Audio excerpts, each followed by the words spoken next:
जय जय रघुवीर समर्थ. चला तर मित्रांनो, भक्ती मार्गाकडे वाटचाल करूया. VMB मराठी चॅनलच्या माध्यमातून संत वाङ्मय ऐकूया. संत श्रेष्ठ रामदास महाराज म्हणतात, प्रभाते मनी राम चिंतित जावा, पुढे वैखरी राम आधी वधावा. सदाचार हा थोर सांडू नये तो, जनी तोची तो मानवी धन्य होतो. रोज पहाटे झाल्यावर नित्य प्रभू रामचंद्राचं स्मरण चिंतन आपण केलं पाहिजे.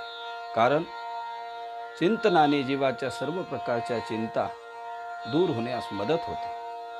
नाम संकीर्तन साधन पै सोपे, आणि जळतील पापे जन्मांतरीचे.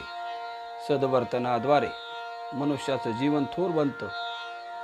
आणि असं थोरपण आपण सोडू नये, कारण सदाचारी माणूस जगामध्ये आपल्या आचरणाने धन्य होतो. म्हणून क्रियेशिवाय वाचाळता व्यर्थ आहे, असे सुद्धा रामदास महाराज म्हणतात. आचरण जीवनात महत्त्वाचं आहे. जय जय रघुवीर समर्थ. म्हणून आपल्या आचरणाला शुद्ध बनवा, आपलं जीवन धन्य होईल.